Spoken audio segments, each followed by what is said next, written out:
Misoli Chorsu Gold Centridaman mana o'sha lifehack bo'yicha amalga oshirdim. Shu ishni mana natijasi qo'limda pul demak 7.920.000. Hozir 1 grammi 1.100.000 bo'lyapti deyishdi. Endi men intervyu olmoqchi edim. Endi odatda ko'pchilik o'ylaydi bu misol uchun nima maqsadda olyapti, qanaqa deb turib endi xohlamaydi yoki o'sha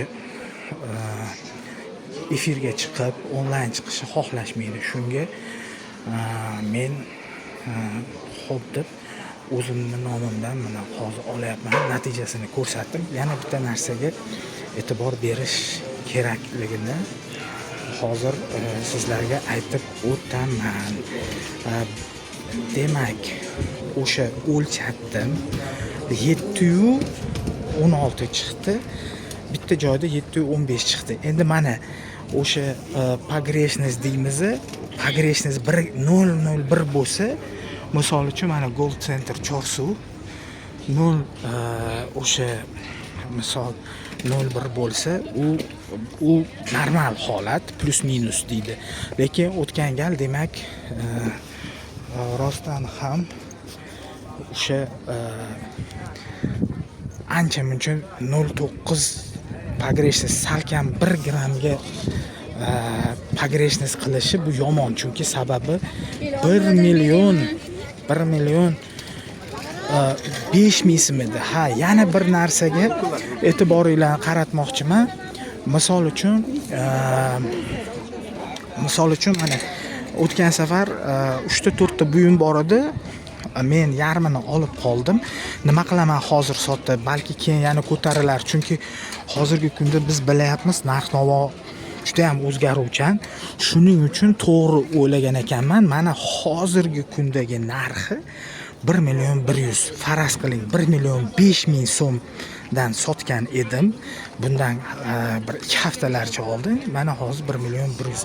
Agar o'sha paytida tavakkaliga hammasini sotib yuborganimda, unda endi ancha emas, endi ma'lum miqdordagi foydadan qolar ekanman. Chunki u pulga men o'sha vaqtida misol uchun zarur bo'lmagan. Mana u pul tugagandan keyin bu buyumni qimmatroqqa sotdim. Shuning uchun albatta ushbu narsalarga e'tibor bering. Bu narsani amalga oshirish sizlar o'ylagandek qiyin emas. Shuning uchun 2-3 ta 4 ta do'konga borib o'lchatib, 2 ta 3 ta 4 ta joyda misol so'rang, keyin mana qarang, kimdir sizga mana buyumingizdan qat'iy nazar bitta narxni belgilab beradi. 1.100.000 bo'ldi. Nech gram chiqsa shunga urib qo'lingizga pul beradi. Lekin ba'zi joyda uni siz duch kelishingiz kerak, qidirib. Ba'zi joyda aytadiki, buyumga qarab baholaymiz. O'sha demak yaxshi zargarlar. U qimmatroqqa olib qolishim ehtimoli bor degani bu. Shuning uchun mana hozirgi men shunday zargarga o'sha solishtirdim. U nech pul berdi, bu nech pul berdi. Bu qimmatroq berdi. O'sha qimmatrog'iga kelib berdim. Keyin qarang, yana bir narsaga e'tibor bering. Pul sanab berganda menga 100.000 so'm oshiq berdi. 3 marta sanadim men ham. Shunda bildimki 100.000 yo'q, men qaytarib berdim. Chunki bular halol, ham grammini ham halol aytdi.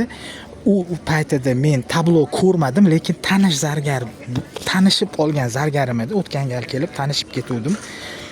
Boshqa joyda o'lchatib, u yerda o'sha ekranni ko'rdim. Точно chiqdi. Juda ham to'g'ri chiqdi, aniq chiqdi.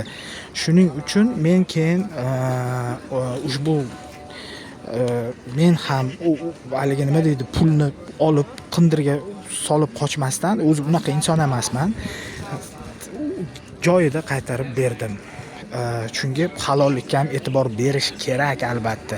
Sizga balki 200 ming ko'p berib yuborar, 150 ming ko'p berib, o'sha paytda hammamizni ichimizda shayton o'ralaydi. O'shanga shu paytda albatta nech pul ko'p berishidan qat'iy nazar joyida qaytarib berish kerak. Yana bir narsaga e'tibor bering. Oxirgi mana lifehackni oxirgisi. Siz keldingiz, birinchi noma'lum, notanish hamma sizga shunda do'konlardan yaxshi siz bilan suhbatlashib, ko'proq tushuntirgan zargarlar bilan tanishib olsangiz, keyingi gal kelib sotayotganingizda bu juda sizga asqotadi, yengil bo'ladi sizga. Dabdurustdan aldayaptimi, yo'qmi, rostmi, yolg'onmi degan fikr sizdan o'tmaydi. O'shanga albatta kelib, oldin tanishib, nima deydi, mana razvedka deymiz, ko'rib, keyingi gal kelishingizga zamin tayyorlab oling. Ham kontaktlarini olib qoling. Xullas kalom, shu lifehacklar sizga yoqqan bo'lsa, albatta obuna bo'ling, like bosing va ushbu videolar bilan nima deydi, tarqating yaqin tanishlarga, bilishlarga, ularga ushbu ma'lumot, axborot asqotishi mumkin. Sizlarni sevaman, bag'rimga bosaman. Katta jirniy like sizlarga, mana semiz like.